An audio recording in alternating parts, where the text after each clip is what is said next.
Hello friends, मैं अभी मौर्य आप लोगों का एक बार पुनः स्वागत करता हूं अपने इस YouTube फैमिली में। आज की क्लास में हम जो अध्ययन करने वाले हैं वो अध्ययन करेंगे इंडियन पॉलिटी में ही।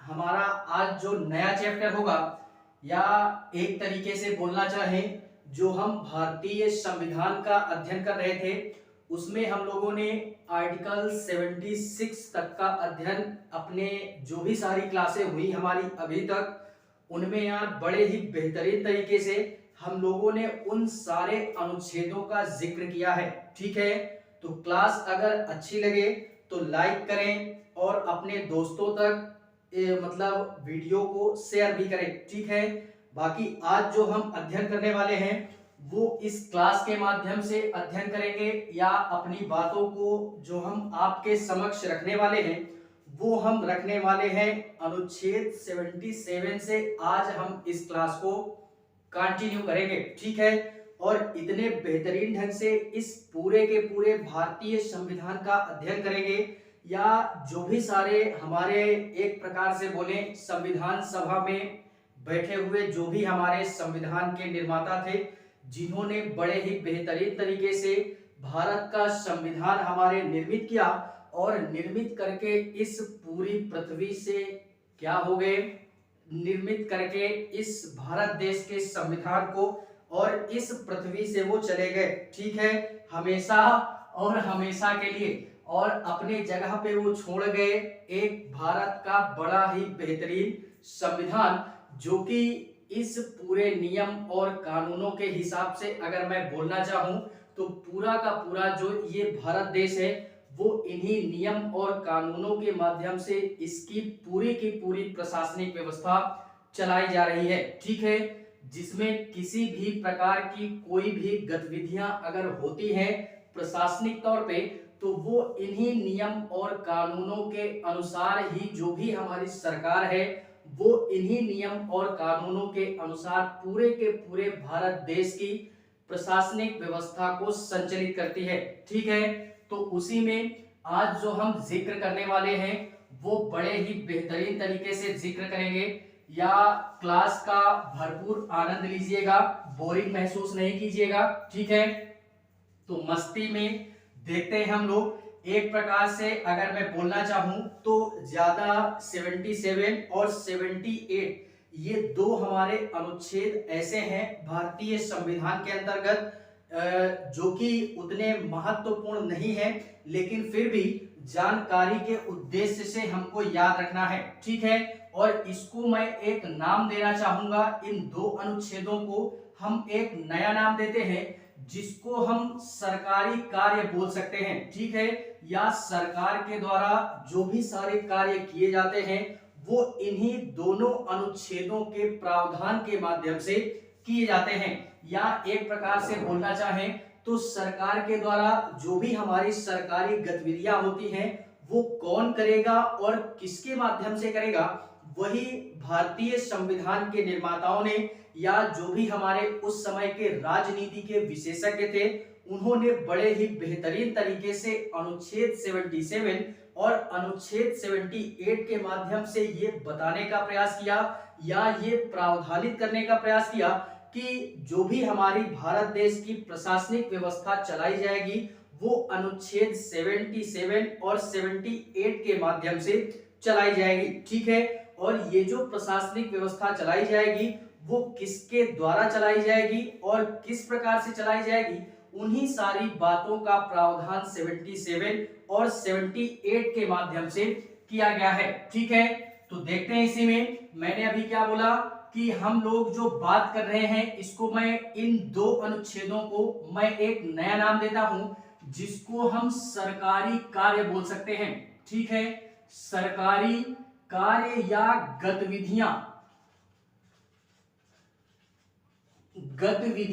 ठीक है, इन केवल और केवल दो अनुच्छेदों की बात करूंगा मैं। ठीक है, बाकी क्लास का भरपूर आनंद भी लीजिएगा और जो भी सारा सिस्टम है शुरू से लास्ट तक देखिएगा, सारी चीजें खुद ब खुद क्लियर होती चली जाएगी। ठीक है, इससे पहले हम लोग जो जिक्र कर रहे थे यार, बातों को थोड़ा सा रिवीजन मोड में लेते हैं, जो कि इससे पहले मैं बात कर रहा था भाग 5 की। ठीक है, भाग 5 के अंतर्गत भारतीय संविधान के निर्माताओं ने किसकी चर्चा की है? वो चर्चा की है संघ की, और संघ में यानी जो भी हमारा केंद्र है उसकी बात की गई है भारतीय संविधान के भाग 5 के अंतर्गत। और इस संघ के माध्यम से किसकी बात की गई?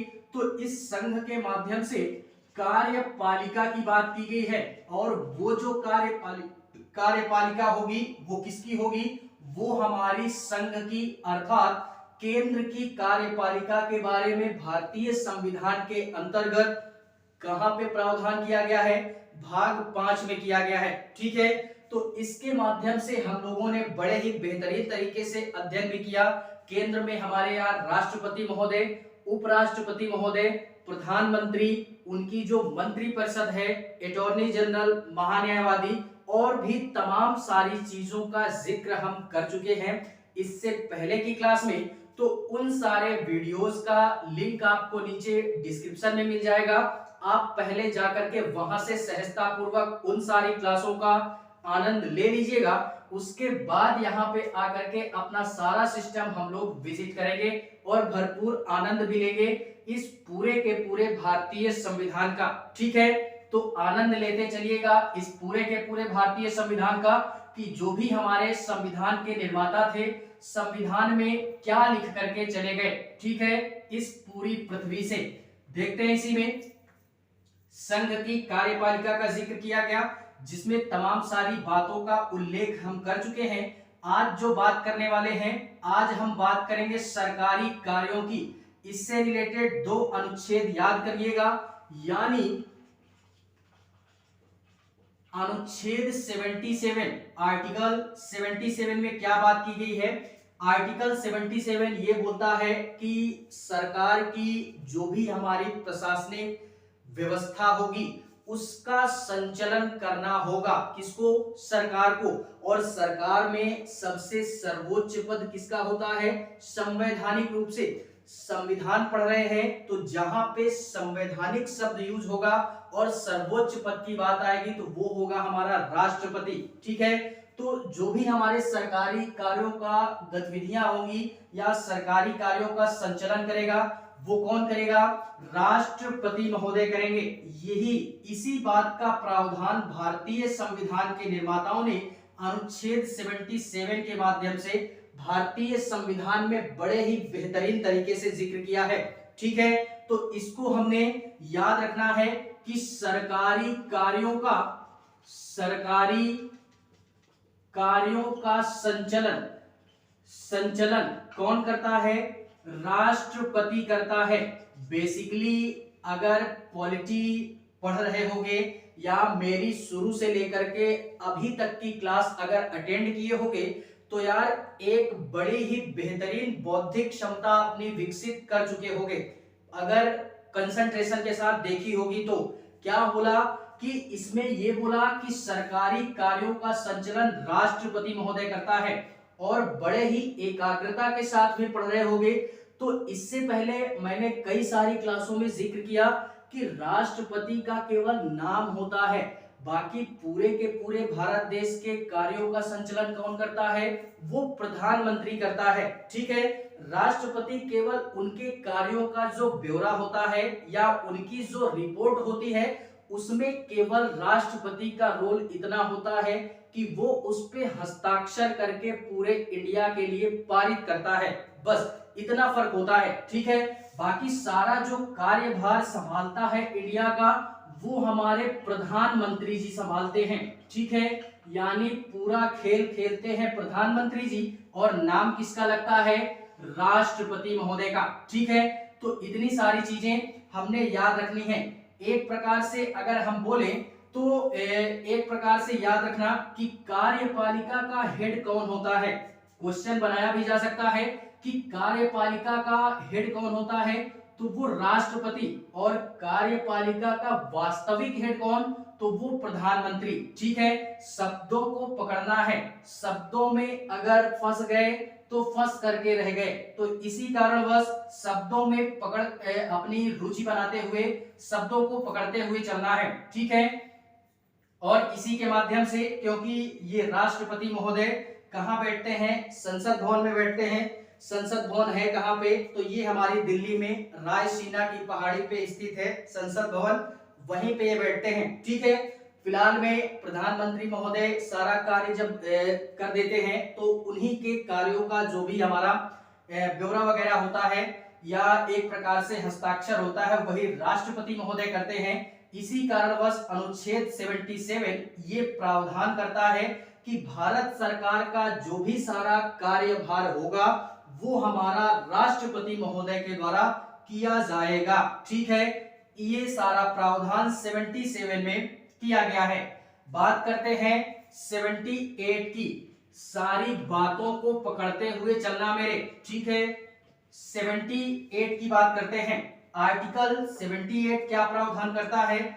आर्टिकल 78 ये प्रावधान करता है कि प्रधानमंत्री महोदय, यानी प्रधानमंत्री क्या करेंगे, प्रधानमंत्री अपने कार्यों का जो भी सारा ब्यौरा होगा, या एक प्रकार से बोले तो प्रधानमंत्री महोदय संसद की जो भी सारी कार्यवाही होगी उसको राष्ट्रपति तक अवगत कराएंगे। अभी हम लोगों ने बोला कि राष्ट्रपति का केवल नाम होता है, कार्य सारा प्रधानमंत्री जी करते हैं, ठीक है। तो 78 में यही बोला गया है कि प्रधानमंत्री महोदय जो है वो अपने कार्यों का या संसद की जो भी हमारे कार्यवाही होगी वो हमारा राष्ट्रपति महोदय को क्या करेंगे, अवगत कराएंगे या उनको जानकारी देंगे कि संसद में हमारे ये घटना घटित हो रही है, या संसद में इस समय इस कार्य पर या इस विधेयक पर चर्चा चल रही है, या जो भी सारी गतिविधियां होगी संसद में जो प्रधानमंत्री महोदय हमारे करते हैं या उनकी जो सरकार है वो करती है, उनकी जो मंत्री परिषद है वो करती है, या उनके जो मंत्री हैं उनके द्वारा किया जाता है। क्योंकि इससे पहले की क्लास में हम पढ़ चुके हैं कि राष्ट्रपति महोदय के द्वारा ही प्रधानमंत्री की सलाह पे उनके जो मंत्री होते हैं उनको अलग अलग विभाग प्राप्त करवाए जाते हैं। जैसे शिक्षा मंत्री अलग,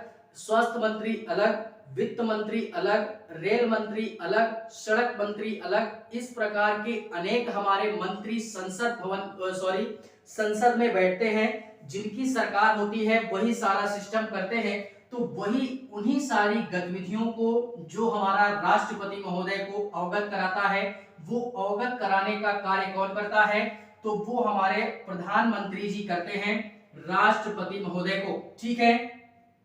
ये बात भी हमने क्या करनी है, याद करके रखनी है कि अनुच्छेद 77 क्या कहता है और अनुच्छेद 88 क्या बोलता है। फिलहाल में ये दोनों अनुच्छेद हमारे उतने एग्जाम पॉइंट ऑफ व्यू से इंपॉर्टेंट है नहीं, लेकिन फिर भी अगर हम भारतीय संविधान का अध्ययन कर रहे हैं तो हमको अनुच्छेदों का एक प्रकार से अनुमान तो होना चाहिए कि किस प्रकार के अनुच्छेद हमारे भारतीय संविधान में निर्मित किए गए हैं और ऐसे कौन कौन से अनुच्छेद हैं या किस प्रकार के अनुच्छेदों का प्रावधान भारतीय संविधान के अंतर्गत किया है हमारे भारतीय संविधान के निर्माताओं ने, ठीक है। तो ये दोनों अनुच्छेद उतने इंपॉर्टेंट है नहीं, लेकिन फिर भी हमको अपने माइंड में सेट करके रखना है, ठीक है। इसके बाद जो अब मैं जिक्र करने वाला हूं, अपनी कहानी यहां से शुरू होती है जो कि 79 की बात करेंगे।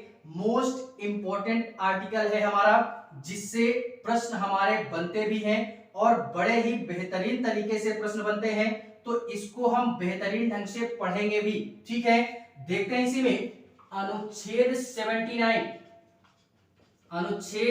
79 ये क्या प्रावधान करता है। अनुच्छेद 79 में ये प्रावधान किया गया है कि भारत में एक हमारी संसद का निर्माण किया जाएगा। ये हमारे भारतीय संविधान के निर्माताओं ने अनुच्छेद 79 के माध्यम से ये बोल करके रखा है। बोला ही नहीं, बाकायदा भारतीय संविधान में इसका प्रावधान भी किया। प्रावधान कहाँ किया? प्रावधान किया है अनुच्छेद 79 के अंतर्गत, ये बोल करके उन्होंने रखा है कि भारत देश के लिए एक हमारी संसदीय व्यवस्था का गठन किया जाएगा, यानी भारत के लिए एक हमारी क्या होगी, संसद होगी, ठीक है, जिसमें सारे मंत्रीगण या सांसद हमारे बैठेंगे।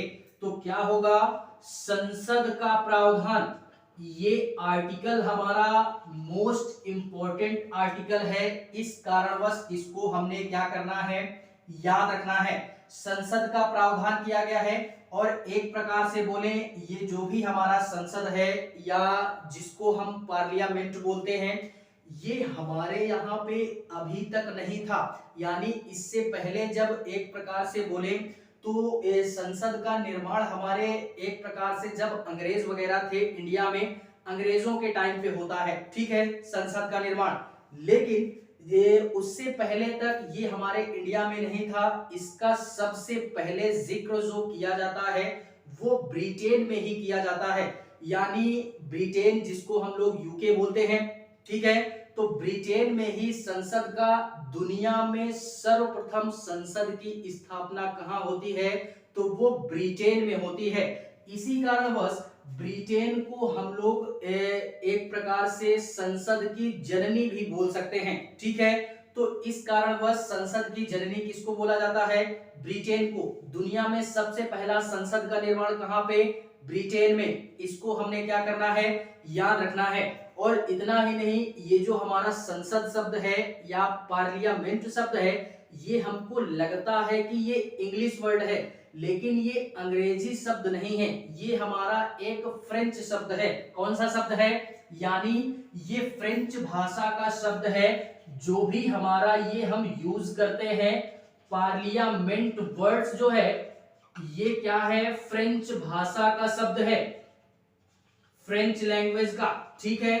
और ये भी याद रखना कि पूरे वर्ल्ड में हमारा ब्रिटेन ऐसा देश था जो कि दुनिया में पहला हमारा संसद लाने वाला देश है। इसी कारणवश इसको जननी भी बोलते हैं, किसका, संसद का। और भारत में जब इसका निर्माण किया जा रहा था तो भारत में जो भी हमारा एक प्रकार से याद रखना, दिल्ली में है हमारी ये जितनी भी सरकारी चीजें हैं, जितनी भी सरकारी इमारतें हैं, सरकारी बिल्डिंगें हैं, वो सारी की सारी दिल्ली में है। कहाँ पे, दिल्ली में, जो कि हमारा केंद्र है, पूरी की पूरी जो भी हमारा देश है वो दिल्ली से ही चलता है। और इतना ही नहीं, अभी तक आप लोगों को अगर पता होगा तो अच्छा है, नहीं पता तो और अच्छा है, उसका जिक्र मैं यहाँ पे करता हूँ। किसका जिक्र करता हूँ कि दिल्ली हमारी 3 हिस्से में बटी है, पूरी की पूरी दिल्ली हमारी 3 हिस्से में बटी है। ये भी याद रखना, कौन कौन सी, याद रखना मेरे से, दिल्ली हमारी 3 हिस्सों में बटी है। कौन कौन सी, पहली हो गई हमारी नई दिल्ली, नई दिल्ली यानी जो प्रेजेंट में जिसका निर्माण हुआ, और दूसरी अगर बात करें तो पुरानी दिल्ली, जो कि ये हमारा किसके समय पे हुआ, ये पुरानी दिल्ली का निर्माण हमारे मुगलों के समय हुआ। जिस समय दिल्ली पर या दिल्ली सल्तनत पर हमारी मुगलिया सल्तनत का शासन था, उस समय यह पुरानी दिल्ली की स्थापना हमारे होती है। और एक प्रकार से और अगर मैं बोलूं तो एक हिस्से में और बटी है दिल्ली, जिसको हम लोग लुटियंस दिल्ली बोलते हैं, लुटियंस दिल्ली के नाम से जानते हैं। ये लुटियंस दिल्ली क्या है, ये ऐसी दिल्ली है जो कि हमारे अंग्रेजों के समय निर्मित हुई, जो कि जिस समय इंडिया में अंग्रेजी हुकूमत चल रही थी उसी समय ये हमारी लुटियंस दिल्ली का निर्माण होता है। और इसी लुटियंस दिल्ली से ही पूरा का पूरा देश हमारा चलता है, ना कि नई दिल्ली और पुरानी दिल्ली से। देश कहां से चलता है, लुटियंस दिल्ली से। और जितनी भी सरकारी इमारतें हैं, जैसे सुप्रीम कोर्ट हो गया, संसद हो गया, संसद भवन हो गया, इस प्रकार की जितनी भी हमारी सरकारी इमारतें हैं वो हमारी लुटियंस दिल्ली में ही क्या है, निर्मित कराई गई हैं। और फिलहाल में ये जितनी भी सरकारी इमारतें हैं इनका निर्माण हमारे एडमिन लुटियंस, याद रखिएगा, ये जितनी भी सरकारी इमारतें हैं इनका निर्माण किसने करवाया? Edwin Edwin Lutyens Edwin Lutyens and इनके एक हेल्पर थे जिनको बेकर्ड के नाम से जानते हैं। ठीक है, तो इन दोनों के नेतृत्व में ही जितनी की सारी हमारी लुटियंस दिल्ली में इमारतें हैं सरकारी तौर पे, वो सारी की सारी सरकारी इमारतें किनके द्वारा बनवाई गई? एडमिन लुटियन के द्वारा और बेकर्ड के द्वारा। ये हमारे कौन थे? ये ब्रिटिशर्स थे, यानी अंग्रेज थे। ठीक है, इतनी सारी बातों को पकड़ करके रखना है। और इसी में ये पुरानी दिल्ली क्या है? पुरानी दिल्ली के बारे में अभी मैंने बोला कि ये मुगलों के समय में निर्मित होती है, यानी ये मुगलों के समय में क्या होती है? निर्मित होती है। और यार हम लोग अगर एग्जांपल देना चाहें मुगलों के समय में निर्मित कैसे होती है, यानी लाल किला वगैरह, जामा मस्जिद वगैरह, ये इस प्रकार के जितने भी सारे हमारे लाल किला, जामा मस्जिद, इस तरीके की जितनी भी सारी बिल्डिंगें हमको जिस क्षेत्र में मिलेंगी दिल्ली में, वही सारा का सारा एरिया हमारी पुरानी दिल्ली का आता है। ठीक है, जो कि मुगलों के द्वारा निर्मित किया गया। और नई दिल्ली तो फिलहाल में अभी प्रेजेंट में बनी हुई है, तो ये हमारी दिल्ली 3 हिस्सों में बटी है, ये याद रखना। ठीक है, तो यही सारी बातें मैंने बोली कि जिस समय ये हमारे संसद भवन का निर्माण हो रहा था, तो उस समय संसद भवन के निर्माण के क्रम में अगर बोले तो संसद भवन का निर्माण होते हुए मतलब जब होता है तो इस संसद में बेसिकली है क्या? संसद में बेसिकली है क्या?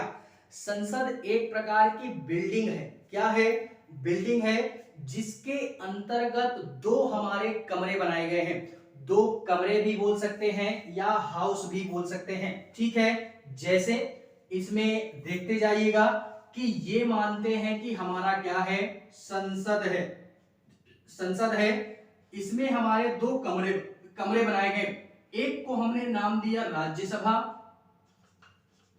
राज्यसभा एंड दूसरे को नाम दिया लोकसभा। ठीक है, अभी हम इसका जिक्र नहीं कर रहे हैं, आगे चल के इनके बारे में भी हमारे भारतीय संविधान के निर्माताओं ने इनके बारे में अनुच्छेदों का प्रावधान किया है, तो उसको भी अभी हम लोग देखेंगे। फिलहाल में अभी केवल और केवल हम संसद की बात कर रहे हैं, उसमें ना हम बात कर रहे हैं लोकसभा की और ना ही बात कर रहे हैं राज्यसभा की, केवल और केवल संसद के बारे में पढ़ रहे हैं अभी। ठीक है, जिसका जिक्र हमारे अनुच्छेद 79 के माध्यम से किया गया है। तो ये हमारा पूरा क्या हो गया? संसद हो गया। ठीक है, संसद हो गया और इसमें दो कमरे बनाए गए, एक लोकसभा एक राज्यसभा। ठीक है, और इसी में बीच में एक स्थान छोड़ दिया गया है, यानी इसके सेंटर में एक स्थान छोड़ दिया गया जिसको हम लोग सेंट्रल हॉल के नाम से जानते हैं। इसको भी याद रखना, यानी संसद के एकदम बीचों बीच में एक स्थान खाली छोड़ा गया जिसको सेंट्रल हॉल के नाम से जानते हैं। ये सेंट्रल हॉल क्या होता है? सेंट्रल हॉल बेसिकली संसद भवन के बीच में एक खाली स्थान होता है, जो कि एक प्रकार से बोले तो ये एक ऐसा स्थान है जो कि संसद के बीचों बीच हमारा बना हुआ है। और इसमें क्या होता है? इसमें ये होता है कि मान लो जैसे हमारा कोई विदेशी व्यक्ति आता है, मानते हैं जैसे कि हमारे अमेरिका के राष्ट्रपति जो बाइडेन ही आ गए, ठीक है, या डोनाल्ड ट्रंप को ही बुलवा लिया गया, राष्ट्रपति हमारे पुतिन साहब आ गए रूस के। ठीक है, तो इस प्रकार का अगर कोई भी विदेशी व्यक्ति आता है इंडिया में, तो उसको हम लोग कहां पे बिठाते हैं? वो संसद के इसी सेंट्रल हॉल में आकर के बैठता है और वो कहीं भी नहीं जाता, डायरेक्टली आता है, वो यहीं पे आकर के बैठता है सेंट्रल हॉल में और यहीं पे बैठ करके वो अपना सारा भाषण देता है या अपनी सारी स्पीच वो इसी सेंट्रल हॉल के माध्यम से देता है। ठीक है, तो कोई भी विदेशी आएगा वो कहां बैठेगा? वो सेंट्रल हॉल में ही बैठेगा और अपने भाषण के माध्यम से वो संबोधित करेगा किसको? पूरे के पूरे संसद को, या जो भी सारी बातें उसको रखनी होगी अपनी, वो इसी सेंट्रल हॉल के माध्यम से रखेगा। ठीक है, तो इतनी सारी चीजें हमको क्या करनी है? पकड़ करके रखनी है। और इसी में थोड़ी सी चर्चा और करते हैं।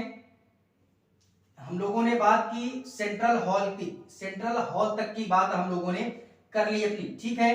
तो इसके माध्यम से हमको दो तीन चीजें याद रखनी है संसद में, कि संसद में कितने हाउस या कितने कमरे, तो दो हाउस हम लोग बोल सकते हैं कि संसद में दो हाउस, एक लोकसभा एक राज्यसभा।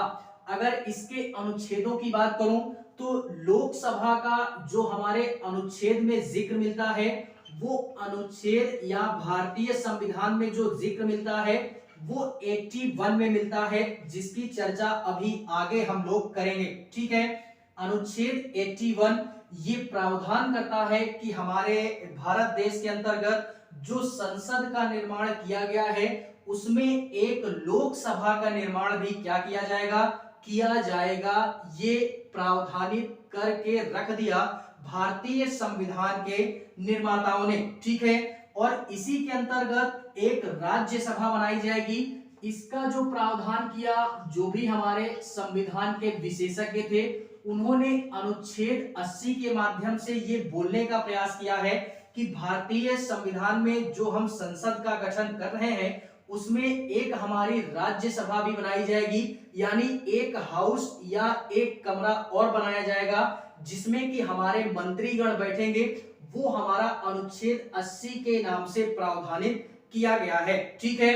जो कि लोकसभा में जो भी हमारी सीटें होंगी वो कुल मिलाकर के अगर बोले तो आई थिंक 550 या 52 सीटें होती हैं, जिसमें से 5 या 7 सीटें हमेशा और हमेशा खाली होती हैं, और जो भरी सीटें होती हैं वो 545 सीटें ही हमारी क्या होती हैं, भरी हुई होती हैं, और जिसमें से 543 सदस्य हमारे निर्वाचित होते हैं और 2 सदस्य हमारे क्या होते हैं, ये एंग्लो इंडियन होते हैं, जो कि राष्ट्रपति महोदय के द्वारा इनको क्या किया जाता है, मनोनीत किया जाता है, ठीक है। तो लोकसभा में सीटों की संख्या कितनी, तो लोकसभा में जो सीटों की संख्या वो 545, जिसमें से हमारे 2 सदस्य एंग्लो इंडियन और 543 निर्वाचित सदस्य हमारे होते हैं, ठीक है। राज्यसभा में 245 सदस्य, 238 सदस्य हमारे निर्वाचित होते हैं और 12 सदस्य हमारे क्या होते हैं, वो एक प्रकार से राष्ट्रपति महोदय द्वारा मनोनीत किए जाते हैं। तो राज्यसभा में जो मंत्रियों की संख्या होगी या सांसदों की संख्या होगी, कितनी होगी, 245, ये हमको याद रखना है, ठीक है। इतनी सारी चीजें हो गई। तो अगर प्रश्न बनता है कि संसद में हमारे कितने हाउस या कितने कमरे हैं, तो 2 हैं। और एक प्रश्न यहीं पे ये भी बनता है, कंफ्यूजन भी क्रिएट होगा कि संसद के कितने अंग होते हैं, अंग कितने होंगे, अंग के बारे में पूछेगा तो 3 अंग होते हैं, और हाउस या कमरे पूछेगा तो 2 होते हैं। अब इसमें अंग से तात्पर्य यह है 3 अंग कौन कौन से, 3 अंग हमारे होते हैं, संसद के कितने अंग होते हैं, 3 अंग होते हैं, कौन कौन से, पहला राज्यसभा एंड दूसरा लोकसभा, मुख्य रूप से बात बोल रहा हूं मैं, ठीक है, और तीसरा राष्ट्रपति महोदय। संसद में जब तक राष्ट्रपति महोदय नहीं होंगे तब तक संसद का कोई भी औचित्य हमारा नहीं रह जाएगा। यानी मोस्ट इंपॉर्टेंट बात कहने का तात्पर्य मेरा यह है कि संसद में अगर राष्ट्रपति महोदय नहीं है तो संसद का किसी भी प्रकार का कोई औचित्य नहीं रह जाएगा। ऐसा क्यों? ऐसा इस कारणवश कि मान लो संसद में कोई विधेयक पारित किया जाता है या कोई भी बिल पारित किया जाता है, वो चाहे लोकसभा में हो या राज्यसभा में हो, वो अगर बहुमत के साथ में पारित हो गया और उस पर राष्ट्रपति महोदय के सिग्नेचर अगर नहीं है तो उस विधेयक या बिल का भी कोई महत्व नहीं रह जाता है। इसी कारणवश यार हम लोग देखते होंगे कि अगर किसी भी प्रकार का कोई विधेयक या बिल हमारे पारित होता है लोकसभा या राज्यसभा से, तो बहुमत सिद्ध होने के बाद में वो जो भी हमारा विधेयक है वो राष्ट्रपति महोदय के पास में भेजा जाता है। राष्ट्रपति बाकायदा उस पर हस्ताक्षर करते हैं, तब वो पूरे देश के लिए एक कानून के रूप में सामने आता है, ठीक है। इसी कारणवश यहाँ पे बोला कि राष्ट्रपति महोदय जब तक संसद में उपस्थित नहीं होंगे तब तक वो हमारा एक प्रकार से बोले तो संसद का कोई भी औचित्य या मतलब नहीं रह जाता है। तो क्वेश्चन यहाँ पे यही याद रखिएगा कि संसद के हमारे 3 पिलर होते हैं या 3 अंग होते हैं, राज्यसभा, लोकसभा एंड राष्ट्रपति। मुख्य रूप से कितने? तो मुख्य रूप से 2 ही, राज्यसभा और लोकसभा। ठीक है, इतनी सारी चीजें हमको याद रखनी है। फिलहाल में एक हमारे अभी अगर करंट अफेयर्स वगैरह से परिचित होगे या न्यूज़पेपर वगैरह से परिचित होगे तो अभी भी फिलहाल में ये न्यूज़ काफी दिनों से चल रही है इंडिया के अंतर्गत कि एक नए संसद भवन का निर्माण हमारे हो रहा है। ठीक है, वो भी हमारा एक प्रकार से बोले तो टाटा ग्रुप्स कंपनी है, टाटा ग्रुप्स करके है, उसको ये कार्यभार सौंपा गया है कि जो भी हमारा नया संसद भवन है उसका निर्माण हमारे किया जा रहा है। ठीक है, जो कि इसको एक प्रोजेक्ट का नाम भी दिया गया, टाटा ग्रुप्स कंपनी ने इस प्रोजेक्ट का नाम भी दिया सेंट्रल विस्टा प्रोजेक्ट करके। ठीक है, तो इस प्रोजेक्ट के तहत हमारे एक नए संसद भवन का निर्माण किया जा रहा है और ये भी बोला जा रहा है कि 2024 या 25 तक में इस प्रोजेक्ट को क्या कर लिया जाएगा, कंप्लीट कर लिया जाएगा। ठीक है, जो कि एक प्रकार से बोले तो ये अभी पुराने वाले संसद से क्या होगा, बड़ा होगा, क्योंकि 2026 में लोकसभा की सीटों को भी बढ़ाया जाएगा। तो यार ये जो हमारा पुराना वाला संसद है ये क्या होगा, छोटा है थोड़ा सा, तो ज्यादा उतने हमारे मंत्रीगण बैठ नहीं पाएंगे क्योंकि 2026 में सीटों की संख्या बढ़ने वाली है। ठीक है, इसी कारणवश अब जो नया संसद हमारा निर्मित हो रहा है ये हमारा थोड़ा सा बड़ा होगा और काफी भव्य होगा। ठीक है, किसके तहत किया जा रहा है, सेंट्रल विस्टा प्रोजेक्ट के तहत। इस बात को भी हमको नोट करके रखना है। ठीक है, तो ये था हमारा संसद से रिलेटेड कुछ 1-2 पॉइंट थे हमारे, इसको याद रखिएगा। और संसद से रिलेटेड इतनी सारी चीजें हमको क्या होनी चाहिए, क्लियर होनी चाहिए बड़े ही बेहतरीन तरीके से। इसके पश्चात में यार इसी में एक तथ्य और याद रखिएगा कि संसद को एक प्रकार से एक हमारा अधिकार दिया गया है। संसद को एक अधिकार नहीं, काफी सारे अधिकार दिए गए हैं। क्यों? क्योंकि संसद ही एक हमारा ऐसा बिल्डिंग है या एक हमारा ऐसा स्थान है पूरे के पूरे भारत देश का जिसको संप्रभुता प्राप्त है। हम लोगों ने पढ़ा होगा कि भारत हमारा एक संप्रभु राज्य है, संप्रभु गणराज्य है। ठीक है, तो इस गणराज्य से क्या तात्पर्य है, संप्रभुता से क्या तात्पर्य है, संप्रभुता से तात्पर्य यह है कि संसद के ऊपर किसी भी प्रकार का कोई दबाव नहीं रह जाएगा, चाहे वो केंद्र का हो या राज्य का हो। संसद हमारी अपने निर्णय लेने के लिए, अपने बहुमत पारित करने के लिए वो बड़े ही बेहतरीन तरीके से स्वतंत्र है। ठीक है, इसी कारणवश भारत को अगर संप्रभुता वाला देश बोला गया है तो इसी कारणवश बोला गया है कि भारत एक संप्रभु गणराज्य है, जो कि ये संप्रभुता जो शब्द यूज किया गया है वो इसी संसद के संदर्भ में यूज किया गया है कि संसद के ऊपर किसी भी प्रकार का कोई दबाव नहीं रह जाएगा। जैसे फॉर एग्जाम्पल कि एक हमारा अधिकार संसद को ये दिया गया है अभी फिलहाल में कि संसद अगर चाहेगी तो जो भी हमारी अंतरराष्ट्रीय संधि होगी उससे रिलेटेड अगर इंडिया में या पूरे के पूरे भारत देश के अंतर्गत कोई कार्य किया जाएगा तो संसद उस कार्य को करने के लिए बड़े ही बेहतरीन तरीके से स्वतंत्र है, ये अधिकार दिया गया है। फॉर एग्जाम्पल अगर समझ में नहीं आया तो एक एग्जाम्पल से समझते हैं। जैसे मोदी जी बाहर गए कहीं पे भी प्रेजेंट में कहीं पे भी हमारे विदेश के दौरा करते हैं और उस विदेश दौरे के दौरान उन्होंने वहां बाहर जाकर के एक समझौता कर लिया, एक हमारी संधि कर ली। कौन सी संधि? किसी भी रूप में। यार जैसे मान लो उन्होंने एक संधि ये की अमेरिका वालों के साथ में मिल करके उन्होंने एक संधि ये की कि हमारे इंडिया के अंतर्गत एक हमारा विमान बनाया जाएगा, वहां पे ये संधि हो गई। ठीक है, दोनों के मध्य में, इंडिया और अमेरिका के मध्य में ये संधि हो गई कि भारत देश के अंतर्गत एक विमान बनाया जाएगा या एक विमान की फैक्ट्री बनाई जाएगी। ठीक है, अब वहां से संधि करके मोदी जी यहाँ पे आ गए इंडिया में और इंडिया में अगर ये फैक्ट्री बनानी होगी तो इंडिया के किसी ना किसी राज्य में ही फैक्ट्री लगेगी। केंद्र के पास अपनी कौन सी जमीन है? कोई जमीन नहीं है। सारी जमीनें या सारी जो भूमि है वो तो राज्य की है, क्योंकि इंडिया के अंतर्गत पूरा का पूरा राज्य ही तो है। महाराष्ट्र अलग है, झारखंड अलग है, बिहार अलग है, यूपी अलग है। तो इस तरीके हमारे राज्य ही तो हैं। तो हमको अगर फैक्ट्री लगानी होगी पूरे के पूरे भारत में, तो राज्यों से परमिशन लेनी होगी। अब राज्य के जो हमारे राज्यपाल हैं या मुख्यमंत्री जी हैं, अब वो मना ही कर दें कि हम अपने राज्य में नहीं लगाने देंगे फैक्ट्री, तो इस संदर्भ में मोदी जी की तो बेइज्जती होगी, मोदी जी की बात खराब जाएगी, क्योंकि उन्होंने तो संधि करके यहाँ पे इंडिया में आया, यानी वो तो संधि करके आ गए, एक समझौता करके आ गए कि यहाँ पे एक फैक्ट्री लगेगी। ठीक है, तो इस संदर्भ में संसद को बड़े ही बेहतरीन तरीके से एक अधिकार दिया गया है। क्या अधिकार दिया गया?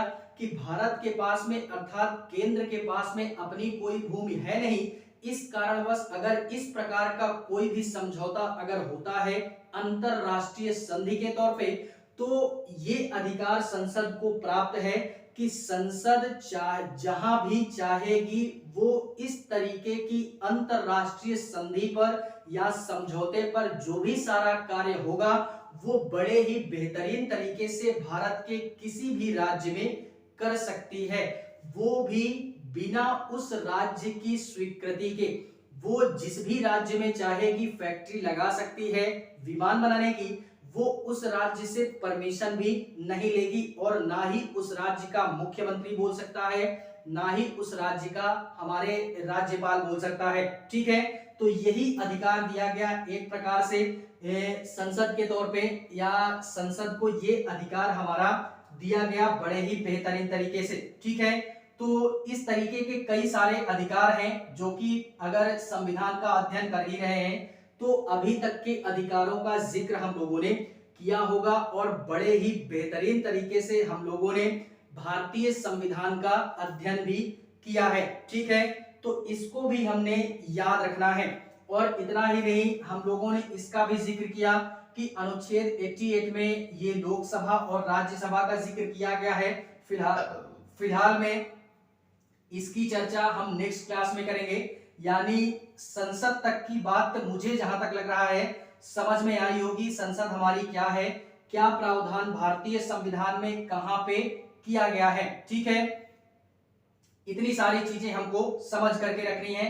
फिलहाल में इस भाग 5 के अंतर्गत ये जो भी हमारा संसद था उसकी चर्चा हम लोगों ने कर दी।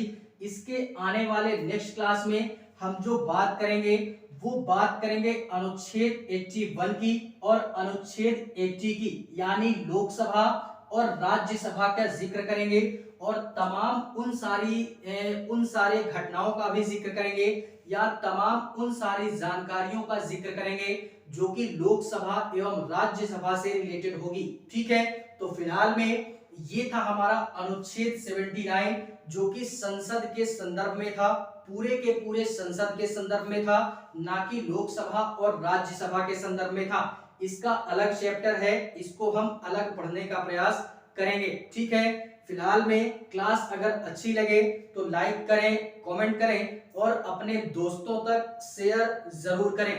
बाकी जहां भी रहें स्वस्थ रहें, मस्त रहें और अपनी जिंदगी में व्यस्त भी रहें और लक्ष्य की तरफ अग्रसर भी रहें। ठीक है, तो मिलेंगे इसी इंडियन पॉलिटी की श्रृंखला में किसी नए चैप्टर में। तब तक के लिए जय हिंद।